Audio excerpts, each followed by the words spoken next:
War and Peace is massive. Before reading it, I always just thought it was a book about Napoleon and some war in Russia I knew nothing about.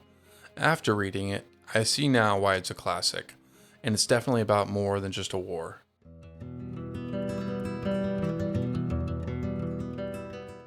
At a high level, this book is about a few things, so to keep it general initially, the main elements are the Napoleonic Wars of the early 1800s as he and his army waged battle across Europe and they gradually moved eastward, eventually ending up in Russia.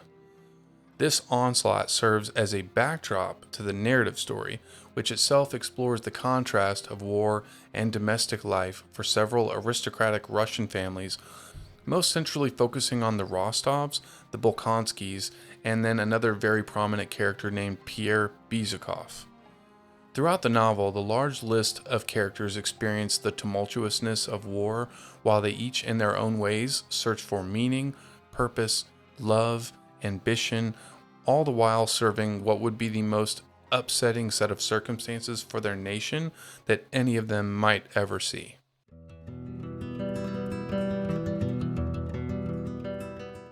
Like the size of the book itself, the cast of characters is massive.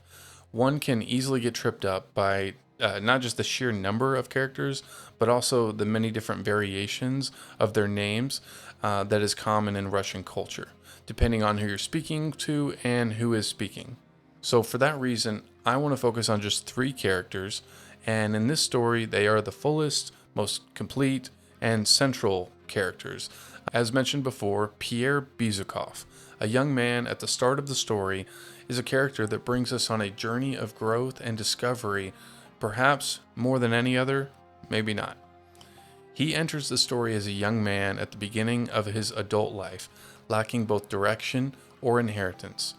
As the illegitimate son of one of Russia's wealthiest men, who also happened to be dying, he was not expected to receive anything upon his father's death.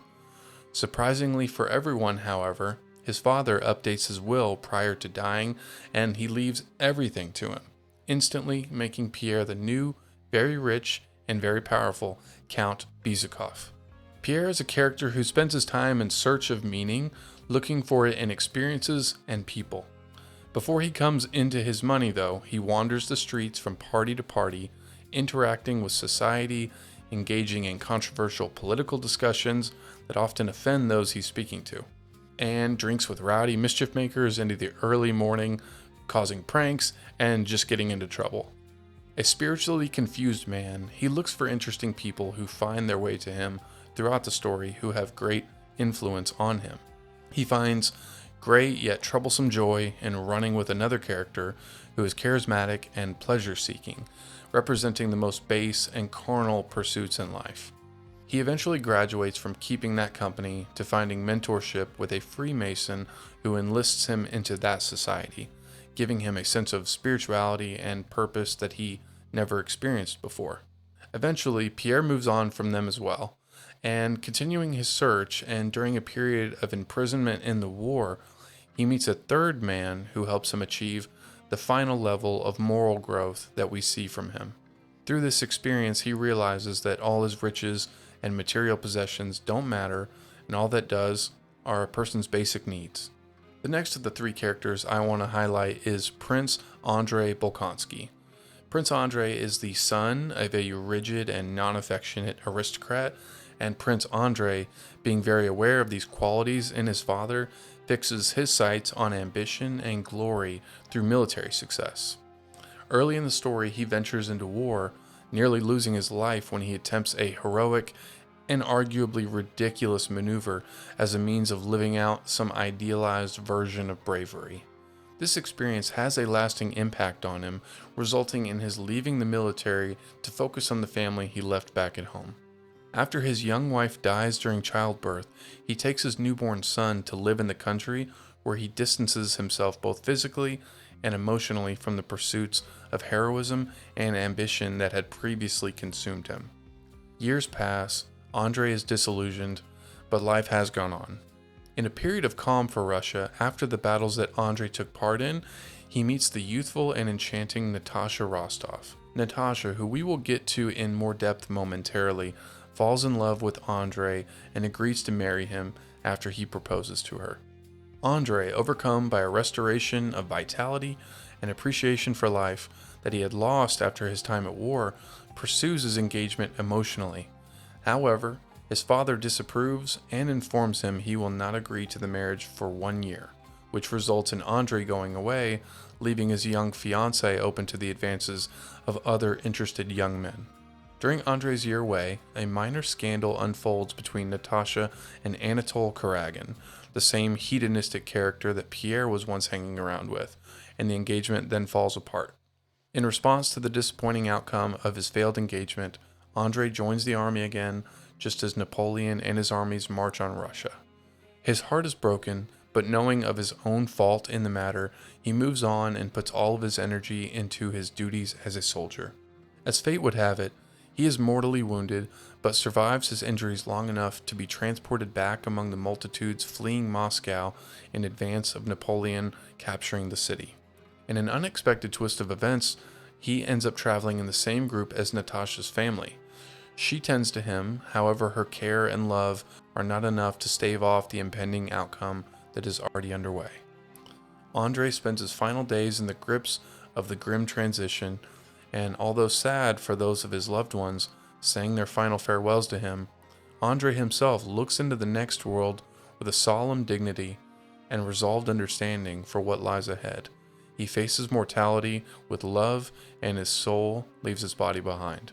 The third and final character to discuss is, as mentioned before, Natasha Rostov, the former fiancée of her beloved Prince Andrei.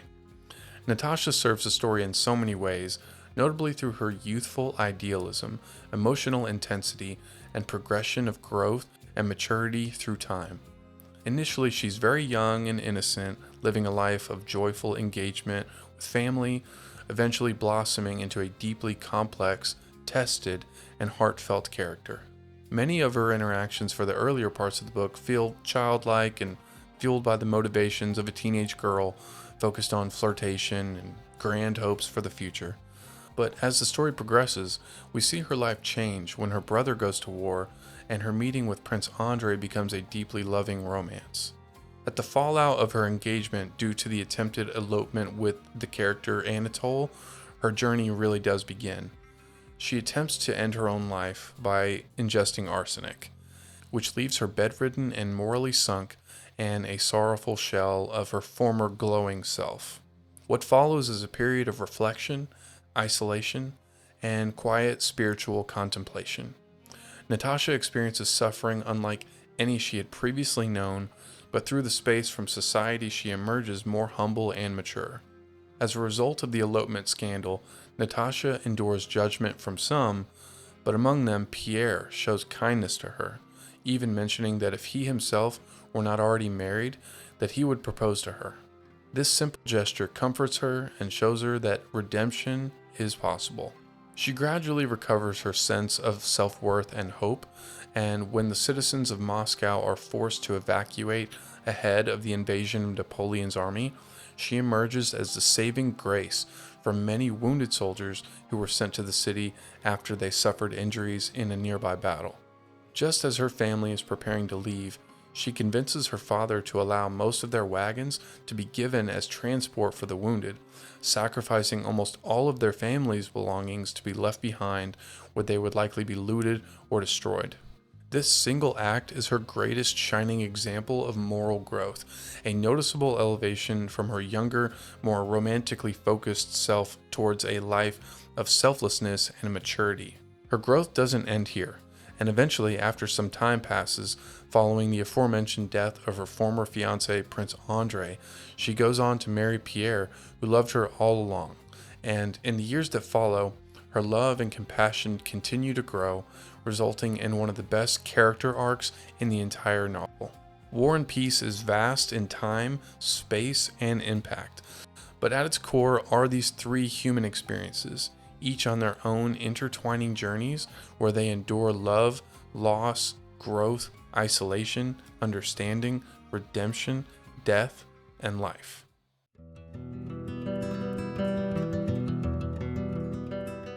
As the book is titled, War and Peace spends equal parts time in chaotic battles as well as in the homes of characters whose journeys we are following.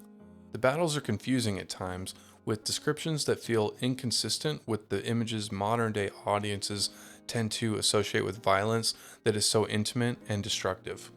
In multiple instances, the soldiers in the midst of the chaos seem to be operating with a strange sense of lightheartedness, often laughing and displaying signs of excitement instead of raw fear as one might expect.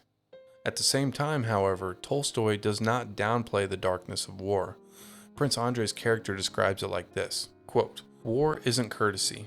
It's the vilest thing in the world, and we must understand that and not play at war.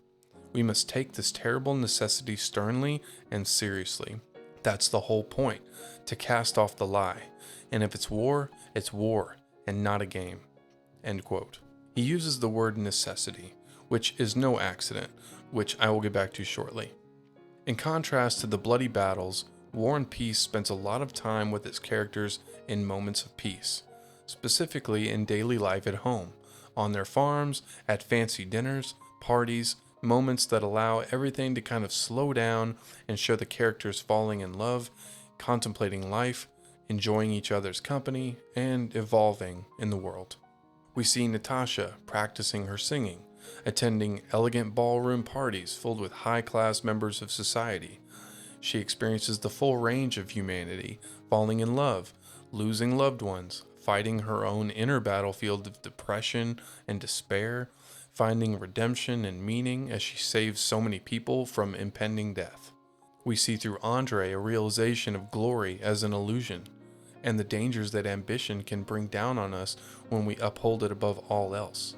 This fantasy of glory nearly costs him his life in battle, and then because of his priorities to have been away at war, he narrowly makes it home in time to see his wife lose her life in childbirth. Pierre spends much of the time navigating his failed marriage, finding his purpose in life, and trying to understand what it means to be this wealthy count who is financially responsible for the well-being of so many people he doesn't even know. But like Andrei, he experiences both home life and the battlefield, which colors his appreciation for the meaning and value of life far beyond what he had prior. Tolstoy expertly gives us a well-balanced contrast between everyday human moments with world-changing, history-changing events. His words paint a beautiful tapestry filled with characters we get to know deeply, their hearts connecting with our own as we travel alongside them on their journey.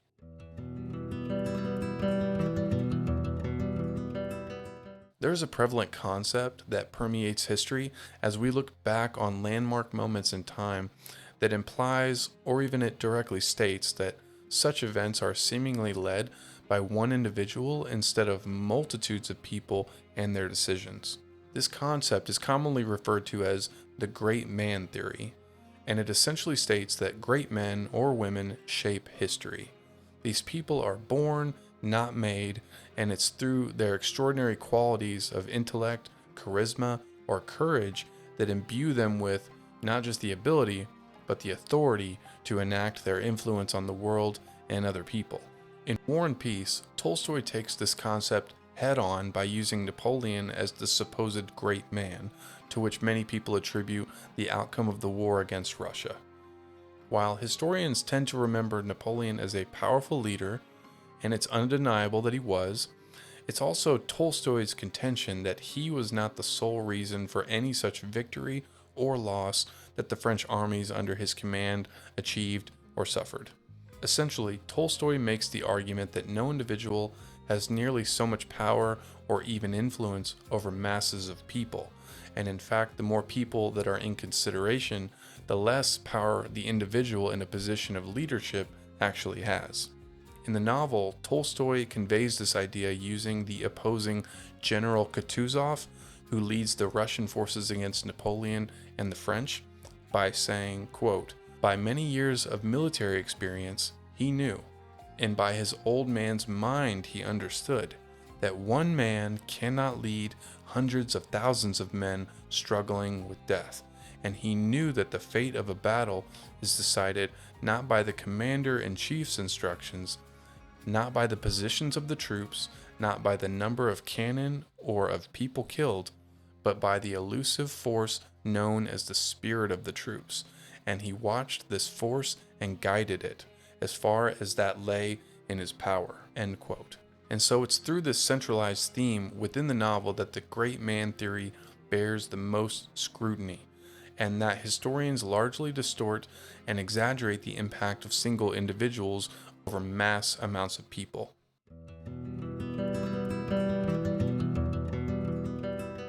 The philosophical core of War and Peace centers around the dynamic between the concepts of free will and necessity, or inevitability. The argument is often framed in a way that puts these two ideas forward as mutually exclusive versus the way Tolstoy presents them, which is more like a spectrum. His idea is that the more people are involved in a given event, the less free they actually are. If one were to consider the act of eating, that is a decision that in and of itself just involves one person, and thus the degree of freedom is very high. If we then zoom out and look at an example such as a commander of thousands of men mobilizing them toward a given destination or outcome, the degree of freedom now relies on the movement of every individual involved, regardless of the person in charge's influence, which is only accorded them by the individual decision of each person that follows them, thus resulting in a scenario with much less freedom. And due to the inertia or the momentum of such mass amounts of people in motion, the degree of necessity or fate is then higher. So Tolstoy effectively takes this dynamic, which on its face seems like a paradox, and argues the nuanced perspective that the degree of freedom or necessity afforded to people really just depends on how many people are affected by the decision. In the novel, the battle that ends up being the deciding factor for the Russian victory over France takes place on Russian soil in a town called Borodino. Napoleon leads the French against the Russians, led by General Kutuzov. The interesting thing about it is that the French actually win at Borodino, causing a retreat by the Russians that clears the way for Moscow, where the French then pursue and take control of that massive city. From a tactical perspective, the French were the victors. However, due to their overzealous state after so much military success behind them, their numbers were significantly lessened, and Kutuzov's retreat reserved his men and pulled them east of Moscow, where they could simply wait the French out. After enough time, the French had no supplies. Their army fragmented terribly as they looted Moscow homes, and they were forced to retreat, where they died off by more than half due to starvation, freezing, and being attacked by guerrilla-style militia. In the end, the French overextended themselves and lost, while the Russians retreated and simply did nothing. Napoleon was someone who believed he controlled events and people, and Kutuzov eventually succeeded because he understood that events and people cannot be forced, and that history would simply play out regardless of his attempts to control it. What happened to the French, their eventual retreat from Moscow back to their homeland and subsequent decimation of French soldiers, was actually inevitable, and Napoleon, in all his prior military success, was too confident in his perceived influence to see that.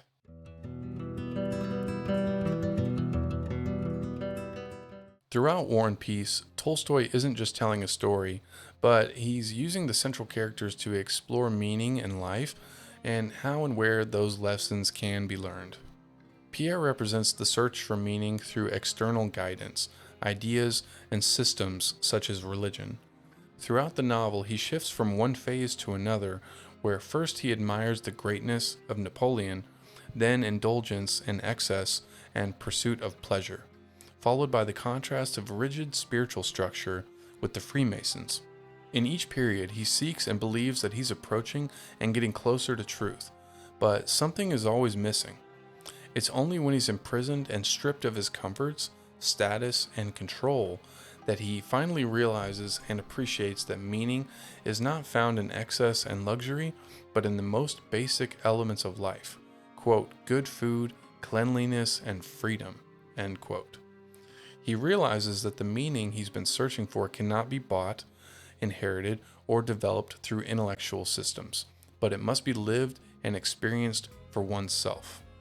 Prince Andrei, by contrast, represents the pursuit of meaning through his ambition and achievements. He begins the novel convinced that glory on the battlefield will give his life significance, only to have that illusion shattered in a single moment as he lies wounded, staring at the vast, indifferent sky overhead. From that point forward, he struggles between disillusionment and the hope that something more meaningful might still exist for him. He looks to family, love, and retreats from society as he tries to find it. He finds that in his search he never is fully satisfied, and it's only in his final moments, approaching death, that he finally experiences a sense of peace. And that peace is not found through ambitious actions or accomplishments, but rather from a deeper, more spiritual understanding of love and acceptance. Natasha represents something different from the other two characters. While Pierre searches for meaning and Andrei strives for purpose through glory, Natasha simply lives her life. Her character begins as someone full of emotional vitality and pureness, full of love, joy, and that childlike sense of patience, but her story is not without its own pitfalls. Her near elopement and subsequent depression mark a loss of that childlike innocence, creating a period of suffering that reshapes and redeems her. The person she is on the other side of this process is no longer the young and impulsive girl from the beginning, but someone capable of deep compassion and selflessness, most clearly seen when she gives up her family's possessions to save many wounded soldiers when they abandon their home in Moscow. In her, Tolstoy suggests that meaning is found not in thought or ambition, but in love and in sacrifice. All three characters together provide an argument for meaning. Pierre seeks meaning through thought and search, Andrei through achievement and ambition, and then Natasha through life itself. Both Pierre and Andrei must understand that although their intentions were good, their strategy may have been wrong, while Natasha, through suffering and sacrifice, grows into her understanding of meaning and purpose more naturally. Tolstoy seems to be telling us that meaning is found in humility and love and the acceptance of life as it happens to be, and not in things such as status, achievement, or even pursuit.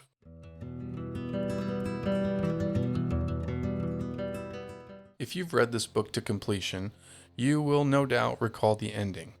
And if you're anything like me, the second half of the epilogue stands out as particularly challenging. While the first part resolves character arcs and brings the narrative to a satisfying conclusion, the second part is fully devoted to the grand finale of philosophical explanation. My own personal experience was that I had to reread a lot of these sentences or paragraphs multiple times in order to feel as though it really made sense, and even after that, I am still left contemplating. If one reads this part of the book and feels as though this robust section of philosophy comes out of nowhere, then I would posit that the philosophy has actually been woven in all through the novel. As Tolstoy takes us through the war and describes the illusion of influence that great men have on the outcomes of massive nation-changing events, he continues to drill this point home in the conclusion. As I said earlier, the relationship between freedom and necessity is dependent on the number of people involved. The more people involved in a given situation, the higher degree of necessity of the given outcome. To try and distill the core idea that he's getting at in this section, I think the best way I can say it is that history and historians who convey it try to look for big and obvious causes, when in reality it's a summation of countless tiny causes. For example, if history tells us that Napoleon started the war and then it ended in such and such a way, like with the French losing, well, that's a drastic oversimplification of the situation, and it's more accurate to say that the French lost the war due to a near infinite amount of tiny human decisions which cumulatively resulted in the outcome of the French losing the war. Tolstoy takes an analogy from mathematics, specifically calculus, to illustrate the point. Essentially, calculus can be used to interpret motion, and instead of understanding it in big steps of motion, what calculus tells us is that motion is actually made up of infinitesimal units of movement. So to apply to the example of Napoleon, instead of looking to him and to Emperor Alexander of Russia and the leading generals and all the major decisions, we should look to the individual choices, the personal motivations, the millions of individuals involved, and their own personal wills as the tiny infinitesimal units of movement that accumulate into the force that drives outcomes such as France losing the war. He also spends time on the concept of power and makes an attempt to understand what it is and how to think about it. So when we wonder about this idea of power, what can we definitely say power even is? It's not something we can see or touch. Its realness only exists to the degree by which we believe it to be. Is it a person's ability to exact force on another due to their superior strength or resources? Perhaps. But when we think about power in the context of history, and specifically through examples such as wars fought between nations and the power that nations accord to leaders, what exactly is that? How does it work?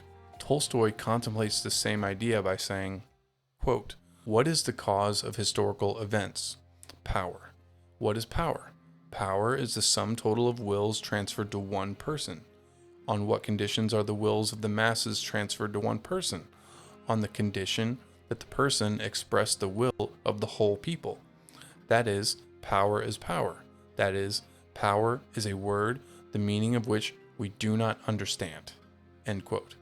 He argues that power looks like control because out of the multitude of orders that get handed down, it's only the ones that fit into the flow of these infinite numbers of smaller forces that actually happen.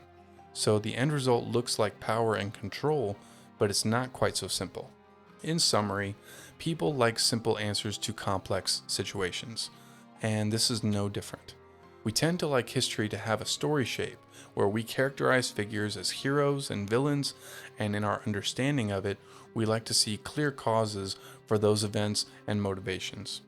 The simple reality is that the world is messy, complex, and events big and small are collectively caused and influenced.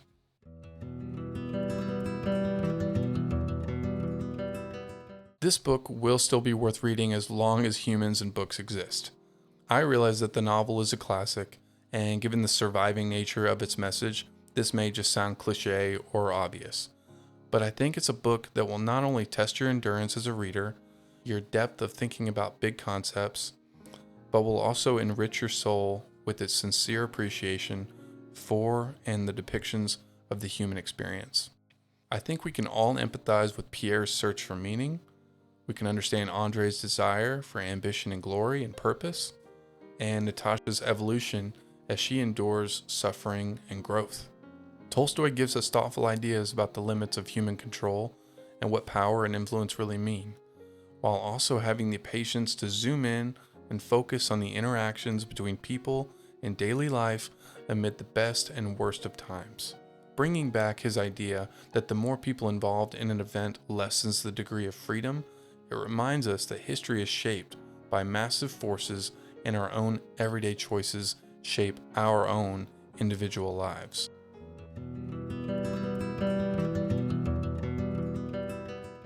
War and Peace is a very long book. Certainly one of the longest books I've ever read.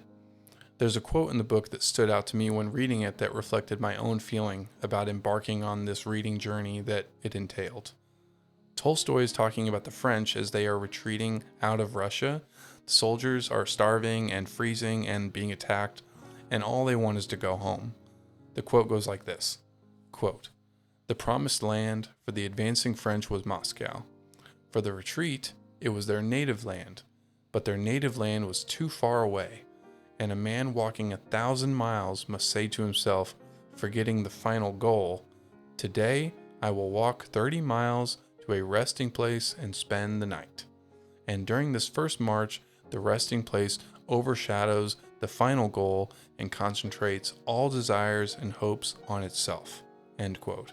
As much as I love this novel, I felt like the French soldiers on their way home, just focusing on one small chunk of progress at a time, stopping and resting, processing, and then picking myself up the next day and continuing the journey. What surprised me the most about this book was that Tolstoy was so eloquent in his prose and studied in his historical understanding. The war he's writing about took place over half a century prior to when he wrote War and Peace, and his ability to tell it in such a vividly detailed way based on what information he had available to him, and simultaneously weave such a beautiful narrative of fictional characters within that structure just feels flawless and astoundingly impressive when you think about the fact that the book was handwritten originally. Think about that. That aspect alone blew my mind when I learned it. I read that he wrote and then rewrote some sections of this book up to 26 times, and his wife helped him edit it, and she herself copied it 6 times, or so I read. It's so hard for us to imagine doing something so massive with today's luxury of computers and word processors and all the benefits that go along with that. What challenged me the most about this book, other than the length of it, were simply the big concepts that Tolstoy was tackling. I understood most of it on the first pass, but some sections, and especially the final section of the book, really turn up the dial on this philosophical exposition.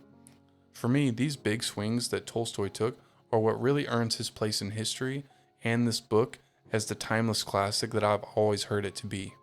I don't know when I'll return to it, since I still have so many on my list from Tolstoy and so many other writers, but one day I plan on reading it again. It certainly contains some of my favorite quotes from any recent books I've read, many of which I recorded in a personal quote book just so I can go back to them quickly whenever I want. And overall, this book breathes life into you. There were so many moments that I just read a passage and stopped and just took in the imagery and feeling of his words.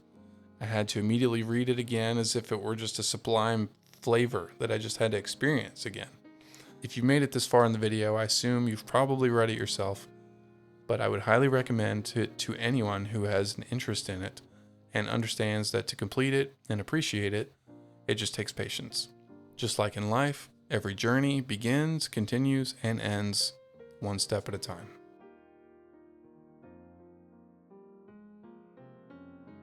Thank you so much for watching. That was War and Peace. It was a journey of a book, and it really means a lot to me. I hope you've read it. If you haven't read it, I hope you do. And I really appreciate you spending this time with me. Please like and subscribe to the video and the channel, and I will keep making the videos.